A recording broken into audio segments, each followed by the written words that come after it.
Gente, 8 horas 7 minutos em Campos, de volta com o Folha no Ar, ao vivo aqui pela Folha. Folha FM 98,3, ao vivo também pelo Face e pelo YouTube. Daqui a pouco este programa estará editado em podcast, logo mais tem reprise na Plena TV, enfim, em todos os canais para você acompanhar, curtir, seguir, né, e compartilhar a nossa programação. Estamos de volta, são 8 horas e 8 minutos em Campos, segue com tempo bom, com céu claro, e hoje a previsão é de 30 graus de máxima, faz 21 graus agora aqui no centro da cidade. No programa de hoje, com o oferecimento de Proteus, Unimed Campos, Laboratório Plínio Bacelar, Vacina Plínio Bacelar, e também com o apoio de Radmed Diagnósticos por Imagem, temos o prazer de receber aqui dois grandes profissionais da comunicação do Brasil e de famílias libanesas. E a gente conversa aqui com a Luciana Zogaib, narradora, apresentadora e jornalista, e com o Leandro Yamin, que é jornalista do canal Sarriá, no YouTube, no X, enfim, nessas plataformas para você ouvir e assistir aí também na melhor hora do dia para você. 8 horas e 9 minutos, meu caro Everton Luna, jornalista e repórter de política do jornal Folha da Manhã, com a gente nessa bancada. Eu peço a você para abrir esse bloco, meu caro Everton. No podcast do intervalo, a gente estava comentando sobre uma fala do Leandro, sobre a seleção ser um patrimônio. Eu tenho uma percepção que essa seleção especificamente, ela tem uma maior conexão com o povo brasileiro. Eu percebo que o povo está mais empolgado, que os jogadores são mais carismáticos. E a mim, Luciana, como que vocês percebem esse movimento de aproximação da seleção, do povo em relação à seleção? Eu acho que a CBF buscou, né, fazer esse trabalho, percebeu que, de fato, a galera não estava, né, mais tão conectada. Para muita gente, os seus próprios times, né, estão valendo mais aí do que a seleção. E aí a CBF acho que tentou, né, buscar isso. Acho que o Ancelotti, apesar de não ser brasileiro, conseguiu, né, se ligar de alguma forma com o torcedor. E querendo ou não, a Copa do Mundo, ela mexe, né? Tanto pode ficar aí esses 4 anos, esse gap aí distante, mas quando chega a hora da Copa, realmente as coisas mudam.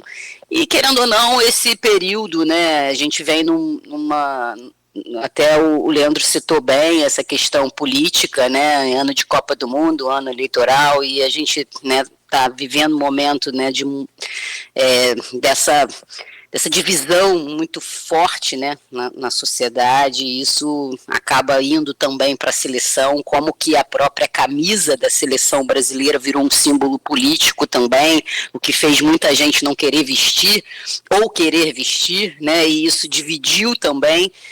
A CBF até tentou fazer uma modificação aí do uniforme, ainda bem que não fez. Eu acho que a nossa amarelinha é o nosso símbolo e tem que ser trazido isso, tirar de alguma forma isso desse lado político, é a marca do nosso país, da nossa seleção. E aí, pouco a pouco, acho que os próprios jogadores, acho que também essa presença de jogadores atuando no futebol brasileiro, os próprios alguns jogadores vindo para cá até para tentar conseguir chegar na seleção, porque muitos estavam em clubes que de repente não conseguiam estar jogando e foram buscar esse caminho também. Isso aproxima, né? Você ter jogadores que atuam aqui faz com que o torcedor se sinta mais representado, porque querendo ou não, muitos momentos, mesmo a gente que acompanha o futebol internacional e tal, você pegava jogadores na seleção que o público, quem é esse cara? Eu nem me recordo, o cara saiu daqui com 16 anos, foi jogar 18 anos, foi jogar fora, e o cara nem se lembra, né, desse jogador, não consegue ter essa ligação. E acho que esses jogadores, querendo ou não, acabam tendo assim, uma ligação maior, né, com o torcedor brasileiro, e a gente está conseguindo envolver, né? Mas ainda acho que falta, né? Assim, acho que ainda pode ser mais. Eu acho que ainda pode melhorar nesse quesito, assim, do torcedor abraçar mais a seleção. Mas é Copa, né, cara? Na Copa esquece, a galera realmente vai, veste mesmo a camisa aí, e mesmo aqueles desacreditados vão começando a acreditar um pouco mais, e as campanhas e tudo que é feito acaba levando um pouco a isso. E Luciana, veja você, né, que ontem, segunda-feira, três países mais sofridos venceram três países de primeiro mundo, né? Japão, Alemanha e Holanda foram derrotados por Brasil, Paraguai e Marrocos, três países onde a vivência do futebol, a estruturação do futebol tem mais impacto na formação do imaginário das pessoas, do sonho das pessoas. O jogador de futebol no Brasil, a gente sabe, que é a minoria da minoria da minoria que consegue guardar um pouco de dinheiro com a carreira. É uma carreira difícil, é uma carreira que te põe à prova, porque é muito competitivo. Você aos 10 anos já está se medindo o seu talento com adversários que são muito bons, para você entrar dentro do sub-12 de um clube mediano já é muito difícil. Você imagina então entrar no Vasco, entrar no Cruzeiro, entrar no São Paulo, é difícil. A cabeça desses meninos nem sempre é bem preparada, porque falta muitas vezes dinheiro, estrutura nos clubes, embora eles sejam clubes de receita, as dívidas são maiores e você não consegue de repente ter um amparo educacional, psicológico para esses meninos. E aí eles viram jogadores de futebol e de repente ficam ricos, mas até os 20 anos eles não sabiam nem se teriam uma profissão. E é difícil para eles, eu reconheço que é difícil para eles, uma vez que o mundo mudou radicalmente para eles têm uma estrutura familiar que nem sempre é adequada, porque a gente sabe como a estrutura no Brasil tem abandono parental, muitas vezes é criado sem pai, a mãe faz 3, 4 coisas ao mesmo tempo, tem 3 empregos, tem que cuidar de 3 filhos. É um perrengue enorme o jogador de futebol brasileiro conseguir se colocar. E de repente a vida dele estoura, ele tem fama, ele tem muito dinheiro, e ele nem sempre consegue. Eu acho que não é culpa dos jogadores, de forma nenhuma aponta o dedo para eles não conseguem perceber o quanto eles representam para um país que precisa de exemplos, um país que precisa gostar desses caras. Quando eles conseguem enxergar, ótimo. Se eles não conseguem enxergar, eu consigo entender que é um contexto do qual a gente faz parte tão quanto eles, né? Então, se por exemplo, eu não sei qual é a voz do Alisson, porque o Alisson dá pouca entrevista pra gente, eu não acho que a culpa seja, não é porque falta vontade dele, sabe? Eu dei um exemplo aleatório aqui, tá? Foi o primeiro que me veio na cabeça, o goleiro. Eu acho que os jogadores de futebol que hoje compõem a seleção brasileira, muitas vezes eles são frutos de uma máquina, de uma engrenagem, que a seleção brasileira é o ponto alto dessa engrenagem, que dificulta muito que a gente tenha esse contato. É muito difícil para eles também. Seja como for, e a gente já bateu nessa tecla aqui, a gente voltou do intervalo citando isso, né? O futebol brasileiro e a seleção brasileira, ela, para as pessoas lá de fora, para as pessoas ao redor do mundo, ela faz parte de um imaginário diferente. Tem gente que ama a seleção brasileira e não saberia apontar o Rio de Janeiro no mapa. Porque essas pessoas, elas têm uma ideia de seleção brasileira e uma ideia de Brasil que não passa pelo dia a dia que a gente vive aqui, pelo dia a dia político, pelo dia a dia de tragédias, né? Essa Copa do Mundo começou com a notícia de que uma pessoa simplesmente foi arremessada de um penhasco sem corda. Essa notícia, em países que foram eliminados da Copa ontem, não existe, né? Nunca existiu na história do Japão uma pessoa que foi arremessada de um penhasco. Eu estou dando risada de desespero, né? É o tipo de noticiário de violência policial, de violência muitas vezes de pessoas que têm cargo de confiança nossa, ou seja, às vezes a violência vem do médico, às vezes a violência vem do pastor, às vezes a violência vem do educador. A gente está sempre tenso, está sempre difícil da gente levar a vida numa boa num país onde falta tanta coisa. Então a seleção brasileira entra em campo para a gente, para o nosso olhar, também com essas tensões. Não é simples de você separar, né, o que é um ano eleitoral, o que é uma vida que a gente leva, que é uma vida difícil, acorda cedo, trabalha muito, ganha pouco.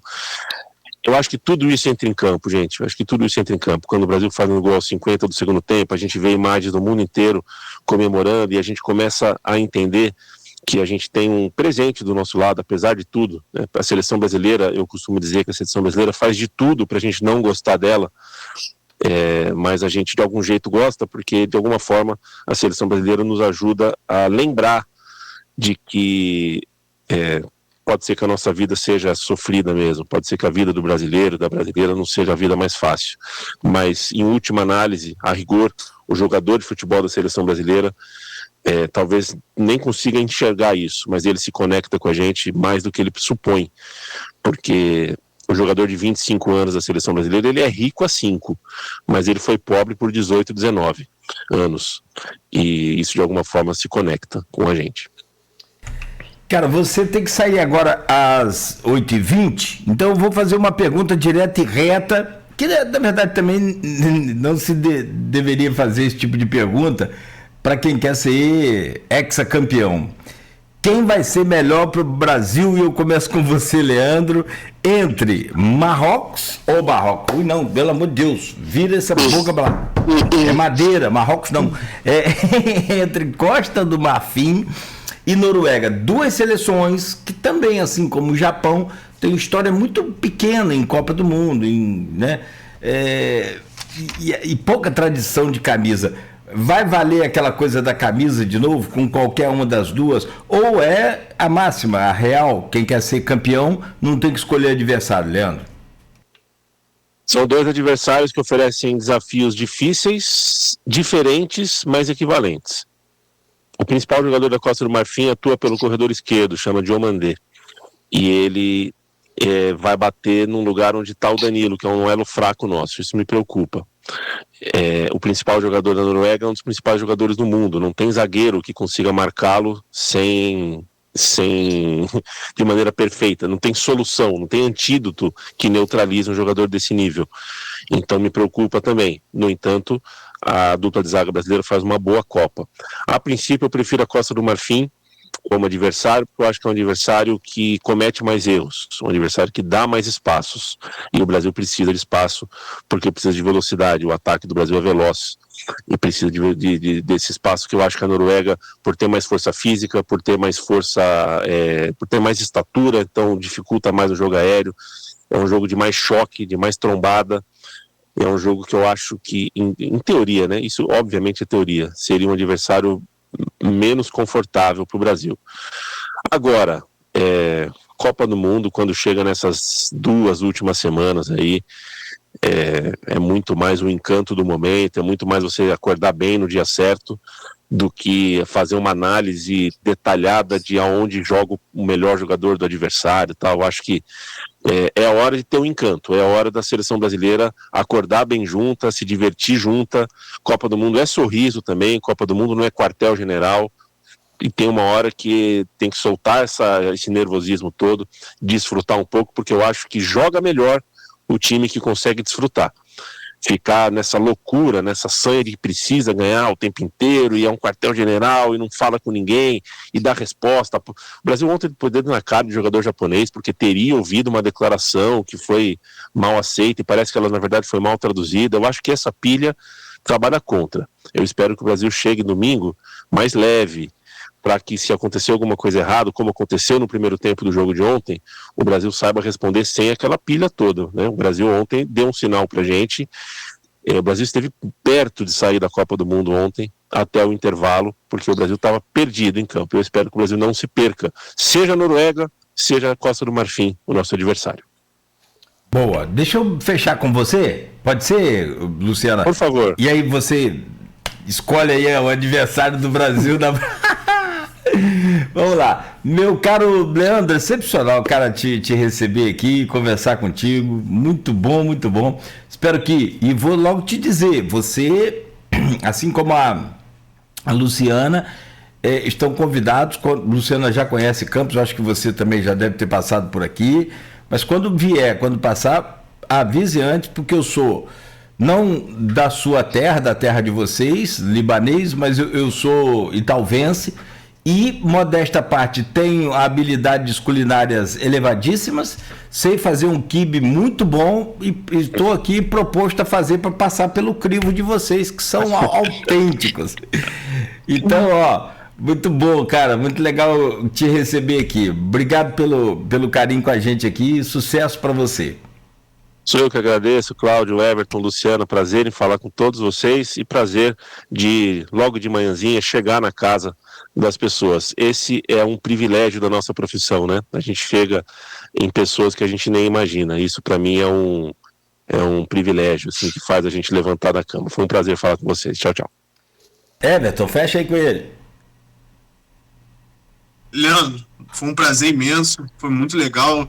Antes aqui no off eu comentei, né, que pô, te acompanho desde a época da faculdade, em outros programas, em outros momentos, e é um orgulho muito grande recebê-lo, você aqui no Folha no Ar.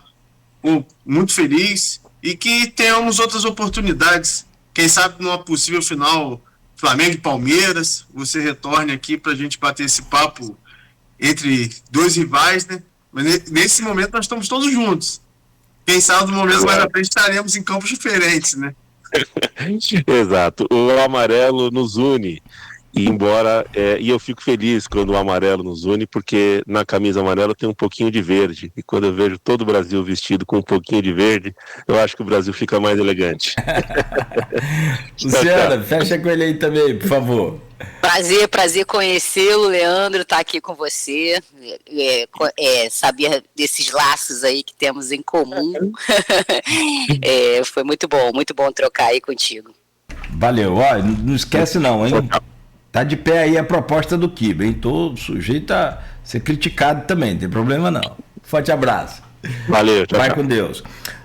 Bom, Luciana, continuamos aqui então e com sua visão peculiar e fabulosa. Aliás, gente, a Luciana Zogaib, para quem ligou o rádio agora, é narradora e desbravadora, meio que no facão, com essa coisa assim de espelho de narradora. Eu vejo, cara, os haters aí nas... Meu Deus do céu. Coitada, é bravo, é difícil. Coitada daquela menina da Globo, Renata, tadinha. Ela faz um post, né, arrumando a roupa, se preparando, tô indo narrar Flamengo e Palmeiras, sei lá. Bicho, os caras, 99% dos comentários misóginos, machistas, sabe? É triste. Mas ela não é a melhor. Cara, o que tem de narrador, homem ruim, horroroso. E é um negócio impressionante. Assim, cara, é um julgamento com uma sentença tão imediata que justiça nenhuma no mundo é capaz de ter essa velocidade. Então, assim, sou muito fã e não só por você ser mulher e por narrar, isso é fato, beleza, mas por você ser mulher, narrar e narrar bem num tempo em que essa coisa de desbravar sem espelho é o mesmo que entrar numa mata, né, sem um facão. Parabéns aí para você. Mas não vou... É muito difícil, né? E assim, como não ter, né, essa referência, as referências são todas masculinas, né? Até uma das críticas que é feita a algumas meninas é que imita a voz do homem, grossa e tal, e não sei o quê. E tem muito disso também, e aí pode ser um pouco por uma questão de ouvido delas, enfim, não sei. Mas assim, é difícil porque eu nunca pensei em ser narradora, assim, sabe? Eu sempre gostei de futebol, sempre quis trabalhar com isso, queria ser repórter de campo, meu sonho era ser ponta de rádio e tal, mas eu não via também outras mulheres, acabei indo para um outro caminho, até que isso surgiu como uma possibilidade, eu comecei a ver que de repente daria para fazer, fui me dedicando a aprender e tal, ainda estou num processo de evolução, assim como também a Renata, mas sem oportunidade para a gente fazer, desenvolver. Principalmente a narração é algo que depende muito, né, dessa frequência de você estar fazendo. Você vê que ela vai ganhando ali também mais experiência, ela está crescendo também e ela está num canhão, né? Eu estou tendo a oportunidade de me desenvolver e tal em veículos menores, com menos exposição, e mesmo assim sofro muitas críticas. Eu particularmente, assim, a Renata, além dela ser uma amiga, assim, que a gente esteve junto lá no Narra Quem Sabe, começamos junto, eu admiro muito ela, assim, pela coragem, né, porque não é fácil Eu já passei por muitas situações difíceis, assim, nesse sentido de críticas e tal, e que quando eu vejo ela, assim, o volume que ela recebe, que é muito maior, e ela conseguir resistir a isso e se manter firme ali, assim, é digno, assim, de nota também. E estamos aí, assim, eu narrando mais em rádio, né, então acho que é ainda um pouco mais difícil também. Um pouco? Pouco é bondade sua, é humildade sua. Narrar no rádio realmente é muito desafiador, né? Mas também te dá uma bagagem melhor, assim, eu acho que quem narra em rádio, narra em TV, e nem sempre quem narra em TV vai narrar no rádio, né? Mas é isso, estamos aí aprendendo, evoluindo e passando por essa modificação, assim, cultural, né?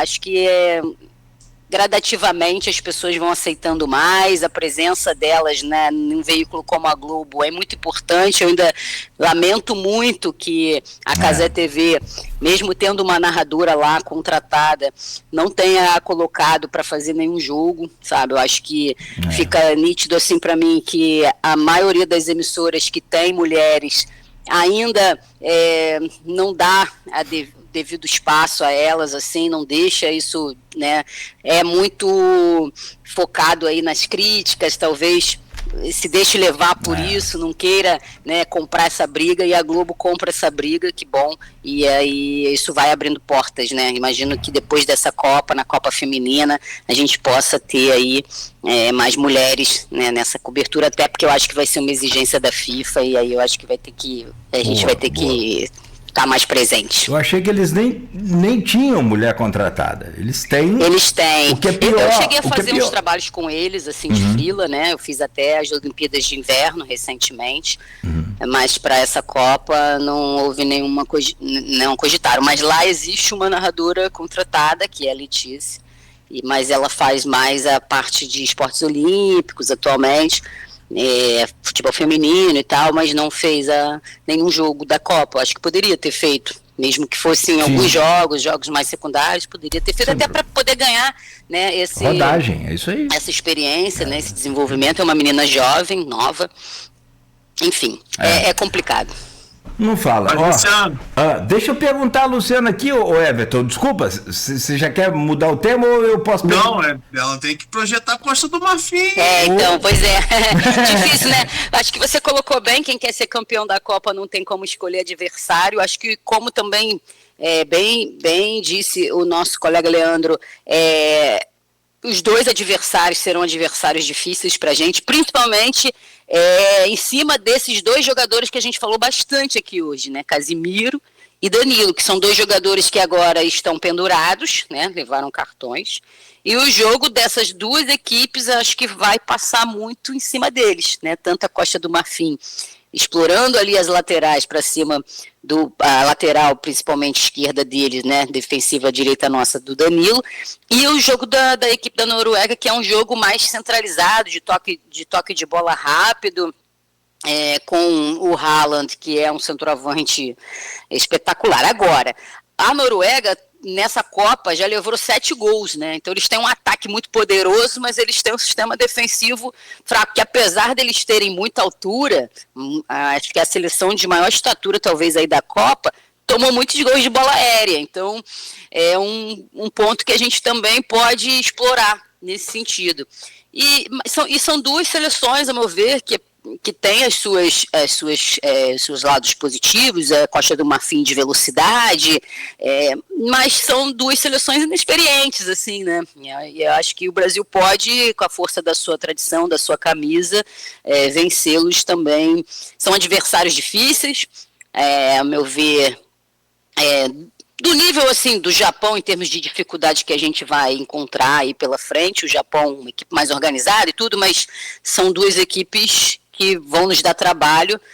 Para escolher, eu ficaria também com a Costa do Marfim, porque, cara, esse Haaland aí é muito sinistro, né? O cara mete gol de tudo que é jeito, ele faz gol de todo jeito. Então acho que a Costa do Marfim pode dar mais espaço, como disse bem o Leandro, é uma seleção que joga com velocidade, né?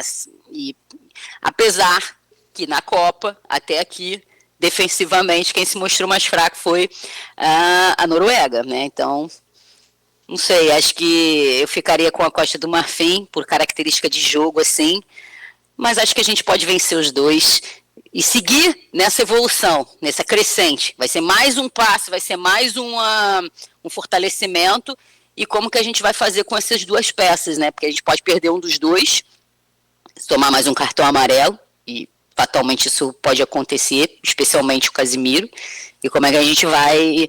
E aí ele vai ter que fazer aí essa alteração, que acabou, no caso do Rafinha, sendo forçada, e acabou que ninguém está sentindo falta do Rafinha. Quem sabe possa acontecer o mesmo no meio campo, numa forçada de barra ele tirar e, de repente, não fazer tanta falta, assim, né? E ele se convencer.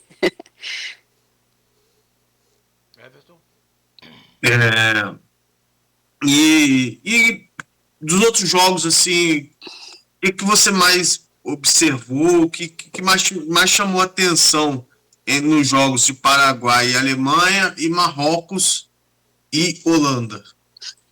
Então, eu ontem o jogo do Paraguai assisti mais, o do Marrocos acabou não vendo tanto assim, fui vendo mais flash, estava resolvendo mais outras coisas, mas enfim, eu acho que é isso, né, a força, né, como que, acho que quando a gente viu a Copa, né, com 48 seleções, a gente pensou, pô, vai ter muito desequilíbrio, né, talvez, e a gente está vendo que de repente a gente pode ter até uma surpresa nessa Copa, né? Talvez a gente possa ter aí algumas surpresas. Ninguém esperava que a Alemanha ia cair para o Paraguai.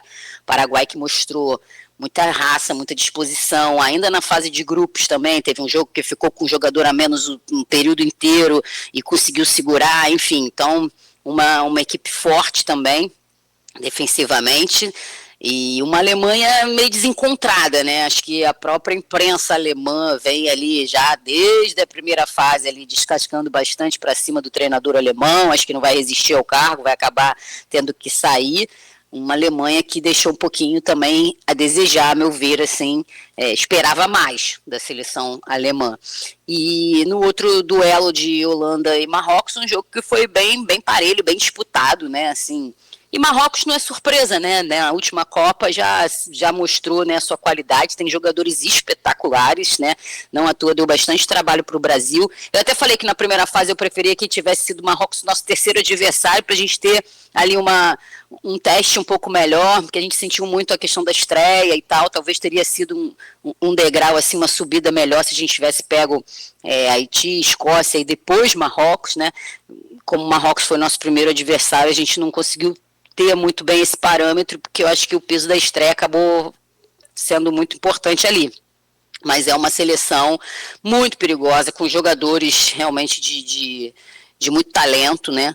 E a Holanda, mais uma vez, decepcionando aí nos pênaltis, né? Se a Alemanha pela primeira vez caiu nos pênaltis, a Holanda, se não me engano, é quarta vez que é eliminada, terceira ou quarta vez que é eliminada aí nas penalidades. E bom pra gente que essa galera tá se cansando, né? Tá jogando prorrogação, pênalti, deixa eles se lascarem todos aí. A gente conseguiu passar ali meio que na bacia das almas, mas não precisamos jogar a prorrogação. E isso conta muito também nesse torneio, né? É um torneio de tiro curto e você conseguir ter uma recuperação melhor, né? Os próprios alemães reclamaram muito, acharam que foram punidos, né, de terem ficado em primeiro lugar e com isso terem conhecido seu adversário por último, né, porque eles pegaram um dos terceiros, né, não tiveram muito tempo para preparação, porque hoje em dia, né, toda essa questão da análise tática dos scouts ali, os caras fazem eles tiveram menos tempo para isso e também um dia menos ali de descanso, enfim, então eles mesmo pegando um terceiro colocado, acabaram caindo. A gente teve muito jogo na primeira fase para decidir pouca coisa, né? Jogo pra caramba, só 16 foram embora, e eu não sei se valeria realmente a pena a classificação dos terceiros colocados, para mim poderia ser as 48 seleções, mas a gente continuar indo direto para as oitavas com 2 de cada grupo, mas, enfim, assim quis aí a dona FIFA, né, fazer mais jogos, e então que eles se cansem, né, que eles se cansem aí bastante, que hoje seja assim também, que a gente tenha uma prorrogação para a Costa do Marfim, para a Noruega, que eles vão até os pênaltis lá, se estressem bastante, para chegar contra a gente aí um pouquinho mais desgastados também. Eu ia te fazer uma pergunta para a gente fechar o programa sobre essa questão da Copa do Mundo com 48 seleções, mas você já traz aí uma impressão. Eu vou mudar a pergunta, vou fazer outra pergunta. E aí, claro, não estou abrindo mão do Brasil ser hexa não, beleza, que se dane todo mundo e vamos para cima. Mas o Brasil ser campeão nesse momento é a coroação. Você depois que vira pai, né, e cria os filhos e neta, aquela coisa, você fica querendo punir quem erra e premiar quem acerta.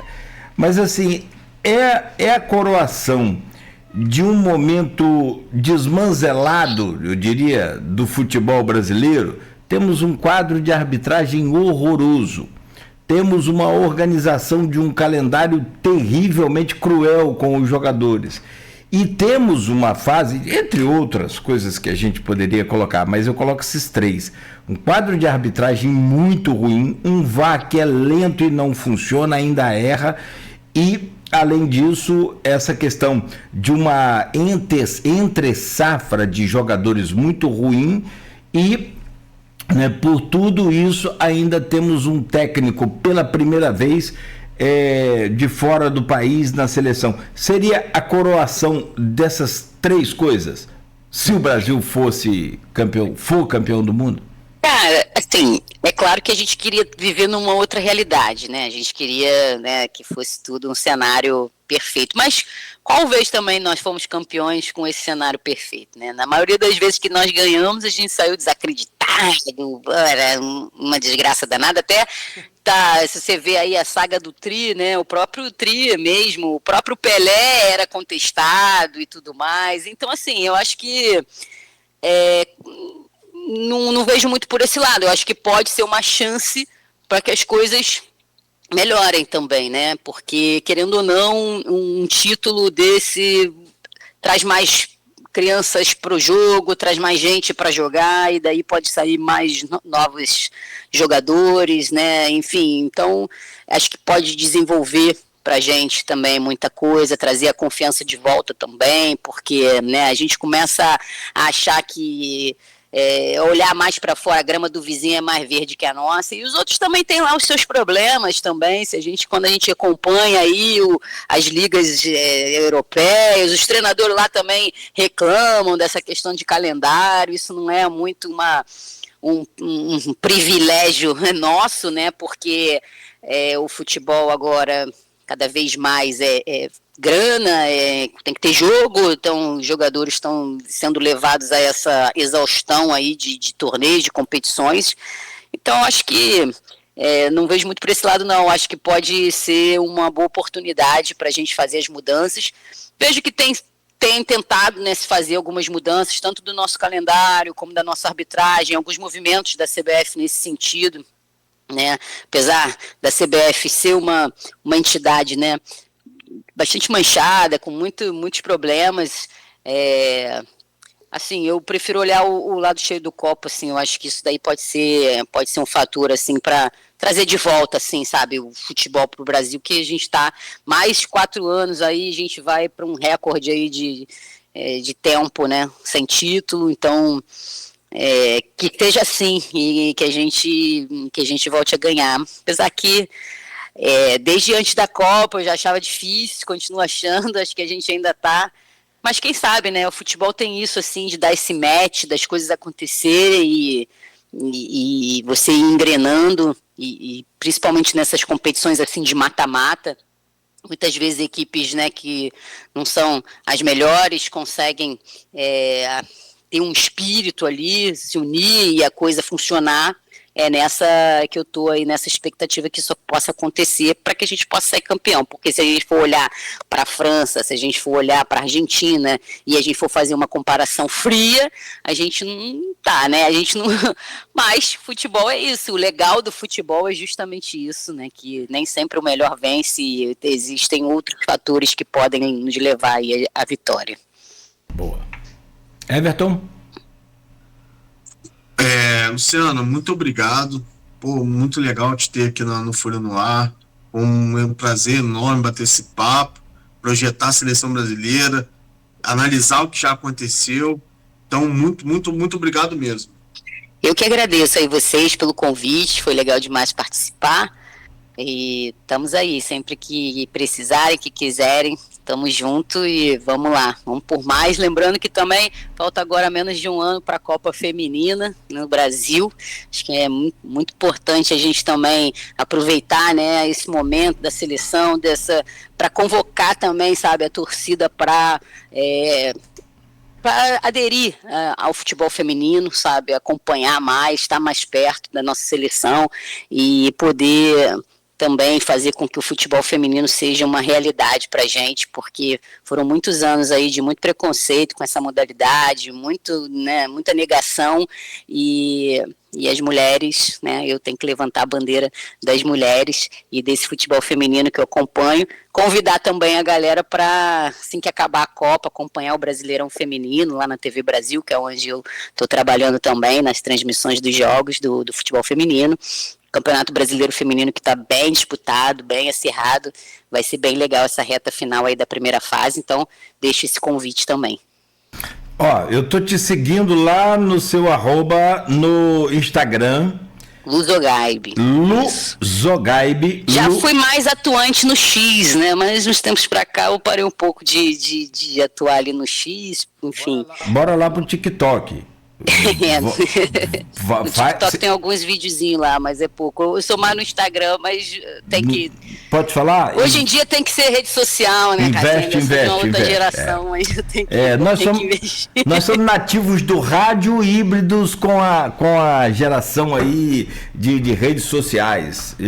Tem que acompanhar, né? Tem que acompanhar, senão não pode dar mole. Fica pra trás. Não pode não. E assim, é muito legal, porque são opiniões, e claro, evidentemente que sobre haters, essas coisas a gente fala, isso aí não tem jeito. Mas acho que esses canais todos, né, são importantíssimos para você divulgar o seu belo trabalho. Você é muito talentosa, conhece, sabe do que está fazendo, e você tem uma coisa que essas, talvez outras narradoras não tenham tido, eu não conheço todas, mas que é a base, que é o rádio. Seja ele o AM ou o FM, hoje com essa cara de AM, né? Que assim, porque o cara tem um podcast nada mais é do que um programa de rádio que virou um programa de televisão e acabou, é só isso, né? Então assim, tem que explorar esse talento seu, bora pra cima aí, né? Como dizia o poeta, pra cima do medo da coragem, e você é de fato muito corajosa e desbravadora, não desanima não, porque você é talento puro, sucesso, ganhou um fã aqui, né? E sempre que vier. A proposta do Kibe, o Everton, tá de pé. Eu gosto do quibe cru também. Sem problema. Faço também Everton. Esfirra, a berinjela recheada. Tranquilo. Defumada, sem problema nenhum. E a gente prepara aqui tudo para a hora que vocês passarem por aqui, a gente bater aquele papo ao vivo.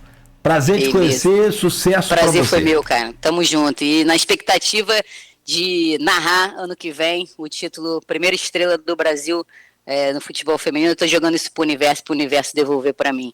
Tô um pouquinho chateado que não narrei essa Copa aí, mas a próxima eu vou estar, se Deus quiser. Chateados somos nós que perdemos esse talento. Esquenta não. Ó, beijão, sucesso pra você. Tudo de bom. Valeu, querido. Obrigado. Valeu. Tchau. Tchau. Everton tá de dieta, não pode ficar comendo quibe, não. Entendi. O Beto tá perguntando aqui, vai convidar Everton não pra fazer... Não, tem que me convidar. Se não me convidar... Não, você foi excluído. Você foi excluído por... prevenções cardíacas, saúde. Excesso de colesterol. Essa Beto te zoando aqui, ó. Aqui, para fechar o programa, o Wellington Abreu tá dizendo aqui, ó. Ryan tem demonstrado uma maturidade surreal. A camisa não pesou nada. Casemiro com 1,85 e 34 anos não dá para pedir uma velocidade. De Vini Júnior, jogador completo em todas as posições, é muito difícil. Enfim, analisar futebol é comparável à previsão do tempo, porque ambas as ciências probabilísticas que lidam com inúmeras variáveis caóticas, assim como a meteorologia tenta prever o clima baseado em dados. O futebol usa estatísticas e táticas, mas sempre é o sujeito a imprevistos que mudam o cenário em segundos. Disse aqui o Wellington Abreu. A ciência da previsão do tempo, né, já mudou muito hoje. Se você acompanha a Fórmula 1, você vai entender melhor de como, né, essa questão da previsão do tempo é capaz de mudar, assim, ser tão exata, tão precisa. Agora, é fato que o futebol, uma saída de bola errada, um contra-ataque fulminante, tudo isso pode acontecer e o mais fraco vencer o mais forte. Não tem lógica. É por isso que futebol é diferente de todos os esportes, porque nem sempre ganha o melhor, ganha o que erra menos. E aí, meu amigo, você errar menos contra uma França, beleza. Agora, você errar demais contra uma França, esquece. Beto. O futebol é imprevisível, né? O futebol, ele, ainda mais nessa fase de Copa de mata-mata, são 90 minutos. 90 minutos bons te fazem avançar. 90 minutos ruins te fazem perder. Ou até 60 minutos, 80 minutos ruins e 10 bons pode te fazer ganhar. Então, assim, a imprevisibilidade do futebol é o que faz ele apaixonante, né?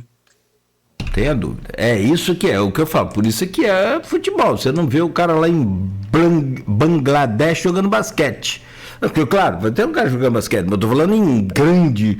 Porque teve agora a decisão da Liga de Basquete Americana. Em Bangladesh, ninguém estava torcendo para nenhum time americano. Então, assim, tem algumas comparações que são possíveis ser feitas em esportes, que sempre são boas e tal, mas todo o esporte tem a parte positiva dele, não tenha dúvida, mas o futebol, ele é muito mais encantador do que qualquer outro. E eu acredito muito justamente nisso, porque ele é encantador, porque o Paraguai pode vencer a Alemanha. Olha que doideira. O Paraguai cheio de refúgio do Campeonato Brasileiro. Isso aí. Cara, teve um meio de campo ontem, ele deve, sabe assim, deve estar com dor até nos fios de cabelo hoje, que o que ele correu, o que ele se dedicou. Teve a hora que o alemão foi lá e deu-lhe uma butinada, tomou amarelo, que o juiz é frouxo. Que aqui... Ontem, quem venceu o melhor jogador da partida foi Matias Galarza. Galarza, obrigado. Ele passou pelo Vasco, a torcida do Vasco não sente saudades dele. Aí vai entender. É aquela história, né? Será que ele estava na posição certa? Estava, né? Enfim, você viu aqui hoje, só quem falou o nome de Rafinha aqui foi quem? Dos 4 aqui desta bancada, fui eu. Para lembrar que foi bom esquecer, para lembrar que todo mundo esqueceu e que foi bom ele ter saído. Futebol é isso, cara. Mas a gente vem falando aqui, a lógica do futebol é assim, você, na hora de escolher os jogadores, você escolhe, é o que a Luciana falou, os melhores, o que você conversa melhor, o que você dialoga melhor e tal. Mas é preciso entender, pelo menos em algum momento, e aí assim, a gente não sabe o que vai acontecer, mas em algum momento o Ancelotti precisa mudar essa base dessa seleção, que eu tenho muito medo. Eu não tenho confiança em Marquinhos como zagueiro, não confio em Casemiro como meio de campo. Paquetá evoluiu, entrou bem, está muito bem, e não gostava de Rafinha no ataque. Olha o que Ryan está fazendo. Olha o que esse moleque tá jogando de bola. Eu não lembro que eu só tinha 4 anos. Na Copa de 94, eu imagino o burburinho que não foi tirar Raí, que era capitão e camisa 10 do time, para botar Mazinho. Você que tem um pouco mais de idade. Uma doideira. Ninguém queria nem Mazinho convocado, quanto mais na seleção. Quanto mais titular no lugar de Raí. No lugar de Raí. Raí é um maestro, jogando muito, jogou muita bola. Um craque, não... Mas naquela Copa ele tirou camisa 10 e capitão do time. Entendeu? Então, assim, eu acho que a audácia faz parte, para ele, é audácia tirar Casemiro. Então, que ele seja audacioso e que tire. Porque não temos, e não precisa ser uma seleção fenomenal, não. É que o Japão jogou 5-4-1. Eu não sei se você percebeu o esquema do Japão ontem. Não, o Japão montou um ônibus na frente da zaga ontem. 5-4-1. Eu parei o vídeo, tava com meu filho Vitor Hugo, João tava para Sussa. E mostrei para ele, falei, ó, pai, ele falou, para não, pai. Eu falei, não, o jogo já tá morto, mas deixa eu te falar aqui, ó, 5 zagueiros, tá vendo aqui? Uma linha de 5 e 4 cabeças de área ali, da proteção da zaga, a meio metro do zagueiro. Ou seja, ele tinha... Não, ontem foi um ferrolho danado. É o ferrolho. Então, assim, como furar aquilo? Como vencer aquilo? Difícil. Então, cada jogo é um jogo. Cobrar de Vini Júnior. Caiu para mim aqui um corte durante o programa. Estava vendo sua mensagem no Zap, aí fui ver, entrei no Instagram e entrou a jogada do Vini Júnior para... O goleiro defendeu, bateu na trave. Cara, se esse menino faz aquele gol, e ele merecia, tá? Tô aí. Seria um dos mais bonitos da seleção brasileira de todas as Copas. Nunca fui fã de Vini Júnior na seleção, não, tá? Nunca fui. É a primeira vez, mas como a Luiz falou aqui, alguém fala sempre aí, não tenho compromisso com erro. Não sou fechamento com erro, não. Se eu errar, eu vou lá e falo, errei, volto, admito e vou por outro caminho. Ser bobo. Amigo. Mas eu venho falando, desde quando a gente começou nessa série da Copa, né? Que o título brasileiro passa pela atuação de Vinícius Júnior. Muito boa fala. Nem sempre vai ser com gol, nem sempre vai ser com assistência, mas sempre ele preocupa os adversários. Ontem o Japão colocou 2, 3 na cola dele. Sim. Mostrei isso também, ó. Até 3. Um dando combate, o outro em cima desse que estava dando combate. E o outro na sobra. E um outro na sobra, tipo limpador de carro. Pra lá e pra cá, pra lá e pra cá. Pra onde ele fosse, ele estava ali para passar por 3. Impossível. Então, a entrada do Hendrick deu outra dinâmica. Acho que é isso. Então, com relação à concepção de conhecimento do treinador, acho que está legal. Só um pouquinho a teimosia dele, principalmente e eu estou falando de Marquinhos, vou continuar falando, não tem nada contra o cidadão, não, mas Marquinhos na seleção é muito erro, pode observar, erros perigosos, tá? E... além de Alisson, que não me transmite segurança nenhuma, Marquinhos e Casimiro. Ainda tenho ranço com esses 3 caras aí que, sinceramente... Essa geração que já vem de 4 Copas, ela é muito marcada, né, pelos fracassos. Entendeu? E eu vejo que esses meninos, eles trazem um ar novo, uma esperança nova, eles têm uma garra, eles têm uma disposição. Cara, o que tá jogando o Bruno Guimarães é brincadeira. Tá jogando bem. É o motor da seleção. Exato. Agora, você fala assim, cara, vamos perder a Copa do Mundo ou vamos ganhar? Enfim, eu só acho que se é para ir para valer, vamos ir para valer com uma coisa nova. Porque nós estamos desde 2014, esse Casimiro tem quantas Copas no Brasil? Já vai para a 3ª? Quer dizer, não ganhou... Eu acho que está desde 2018. Entendeu? Então, assim, o Rafinha foi convocado em 2014 por Filipão. Não, Rafinha não. Rafinha é a 2ª Copa dele. Não, calma aí. Ele foi convocado antes da Copa. Aí, Filipão viu. Presta não vai dar na Liga não. Já se livrou dele antes da Copa. Mas em 2014 ele não foi não, Nogueira. Mas você ouviu o que eu falei? Ele não foi à Copa. Mas ele foi convocado para a seleção antes da Copa. Participou de amistosos antes da Copa, entendeu? Sim. E não foi a Copa, por quê? Porque Filipão malandramente viu, falou, opa, esse aí não dá não, vou levar o outro. Então, assim, claro, o cara pode evoluir de um dia para o outro, você pode, né, evoluir sem problema. Mas não há evolução nesses jogadores que nunca ganharam nada na seleção, porque a questão que eu coloco é, o que aconteceu nesses últimos anos que transformou tanto, que mudou tanto eles ao ponto de transformá-los em campeões?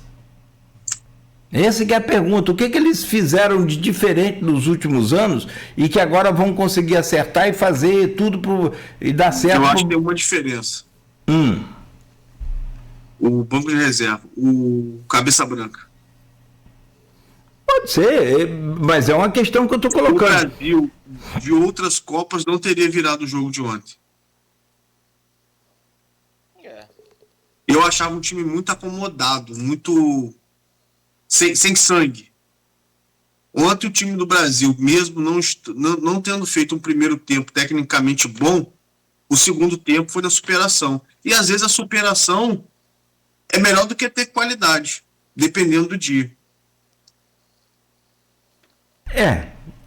As duas juntas aí, meu amigo, esquece. Aí é imbatível. Aí é imbatível, mas... Um time bem fisicamente e bem motivado é o melhor dos mundos. Mas tem dia que na técnica não vai. Se não vai na técnica, vai na raça, vai na vontade. Como foi o Paraguai ontem, sem técnica nenhuma. Esse jogador que você falou aí, o Galarza. Cara, o cara jogou muita bola, mas não jogou muita bola de craque. Ele jogou muita bola na raça, na disputa. O jogador teve uma hora que perdeu a paciência, cobrou uma falta, o juiz não deu, ele foi lá e deu uma butinada que se pega no cara, ele tava na UTI. Então, assim, é o famoso Nogueira. Você que rodou muito pelos campos aí de amador, se não dá na bola, dá no pau, pô. Meu amigo, passa a bola, mas o indivíduo fica. Não. Sabe quem fazia isso? Vai na bola, vai na porrada. Sabe quem fazia isso? Nosso querido saudoso Pé de Ferro, pai de Odivan. Pode passar a bola, mas o homem fica. E se passar o homem, a bola fica. Ou um ou outro, os dois não passam por aqui, não. Sensacional. Cara, aqui, te agradecer. Amanhã estaremos de volta às 7 horas da manhã aqui com mais um Folha no Ar. Daqui a pouco, 2 da tarde, sai aí o adversário do Brasil. Logo mais tem França e tem outro jogo também importante hoje. Tá aqui com minhas anotações aqui. Cadê? Tá aqui, ó. Costa do Marfim, Noruega, França e Suécia mesmo? É Suécia. Não, eu anotei aqui, tá parecendo Suíça, mas Suécia. E México e Equador. Equador também tá com jogo, México e Equador, hein? Equador também tá com um timezinho muito guerreiro, muito guerreiro. Aqui, forte abraço, obrigado por hoje, até amanhã. Eu que agradeço, Nogueira, abração Beto, abração aos ouvintes que estiveram junto com a gente nessa manhã, falando sobre seleção, e a gente vai continuar nessa toada, se Deus quiser, até a final, né? Vambora pra cima. São 9 horas em Campos, obrigado pela audiência, a gente volta amanhã às 7, você ligado aqui no Folha no Ar, no oferecimento de Proteus, Unimed Campos, Laboratório Plínio Bacelar, Vacina Plínio Bacelar e Radimed Diagnósticos por Imagem. Obrigado por hoje e até amanhã. Laboratório Plínio Bacelar. Exames de rotina e os mais complexos, como exames de genética e biologia molecular, através do setor de Biomol. O Laboratório Plínio Bacelar acompanha a tendência mundial